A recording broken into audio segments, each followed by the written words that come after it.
Այսինքն մեր քաղաքացիները պետք է իմանան, որ չեն կարողանալու խոչընդոտել process-ը։ Ու հաջորդը պարոն Ալեքսանյան հարցի տեսքով կուզենամ ասեմ, որ դեմ առնեք քաղաքացիությունից հրաժարվողների,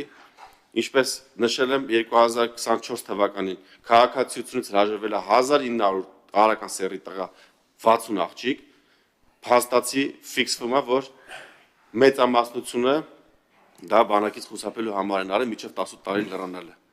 Իմ օրենքը, երբ որ պարոն Անդրեյ Քոչյանի պատճառով մերժվեց, դրանից հետո տեմպը 30%-ով աճել է, 30-40%-ով։ Ու 2025 թվականին քաղաքացիությունից հրաժարվել է նախորդ տարվա 1900-ի փոխարեն 2800 տղա ու էլի 60 աղջիկ։ Այսինքն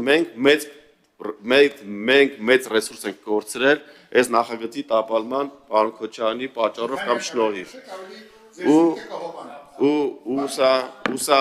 ոչ միայն մենք այդ ռեսուրսն ենք կորցրել, այսինքն զինվոր, մենք նաև կորցրել ենք լուրջ ֆինանսական միջոցներ, որովհետև այդ պակասը մենք լրացրել ենք պայմանագրային զինծառայողներով, պաշտպան հայրենացով, ինչը մեծ ֆինանսական բեռ է բանակի համար։ Ու այսինքն այդ օրենքը շուտ պետք է անենք։ Մենք պետք է քաղաքացիությունից հրաժարվողներին նույնպես դեմ առնենք։ Ու նաև այս նախագիծը պարոն Ալեքսանյան, երբ որ ընդունենք, տեսեք հիմա ոնց է։ Քաղաքացին, որ ուզում է իր երեխան չծառայի, դա գաղտնիք չի էլի, այսինքն 70%-ը որ տեսնում ենք, որ չի ծառայում, ինքը ճանապարհներ է տենում, առաջինը առողջականով փորձում ազատի կամ փորձում է քաղաքացիությունից հրաժարվի։ Եթե մենք հիմա բերում ենք քրեականացնում ենք այս փորձակնությունից հրաժարվելը, մենք բոլորին արդեն ուղղորդում ենք քաղաքացիությունից հրաժարվելու դաշտ։ Ես էի ընդգծում, պնդում այն ժամանակ, որ ez պետք է արվի փաթեթով, որովհետեւ մենք բոլոր սողանքները միաժամանակ փակենք։ Այսինքն երբ մենք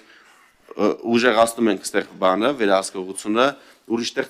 ուրիշ ճանապարհով է խուսափողների թիվը աճում։ Ու սրա վիճակագրությունները նույնպես կա։ Երբ որ իմ առաջարկով առողջական խնդիրների 404 որոշման մեջ փոփոխություններ կատարվեցին, մենակ մի հոդվածով 1000-ից ավել մարդ քիչ է ազատվել մի տարվա ընթացքում, բայց տեսել ենք, որ երկրից փախնողների թիվը կկնապատկվել է։ Այսինքն, երբ որ մենք հիվանդության ցանկը փոխում ենք ու սկսում ենք դենցալ, որ մարդիկ չկան այդ ճանապարհով, փորձում ենք քաղաքացիությունից հրաժարվելով կամ երկրից փախնելով իրանց հարցը լուծեն։ Այսինքն կոմպլեքս պետք է անենք, որ հարցը լուծվի, որտեղ մեր առաջնային նպատակն է, որ մենք ունենանք զորակոչ, նորմալ զորակոչ, մեր կարիքները բավարարենք ու նաև վերականգնվի արդարությունը,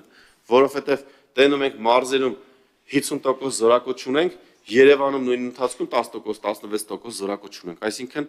պարզ է, որ ստեղ կա սոցիալական խնդիր, այսինքն ամբողջ բեռի մեծ մասը ընկնում է մարզերի վրա։ Պարոն Ալեքսանյան, խնդրեմ, որպեսզի փաթեթով այս զորակոչի հետ կապված խնդիրը փաթեթով նայեք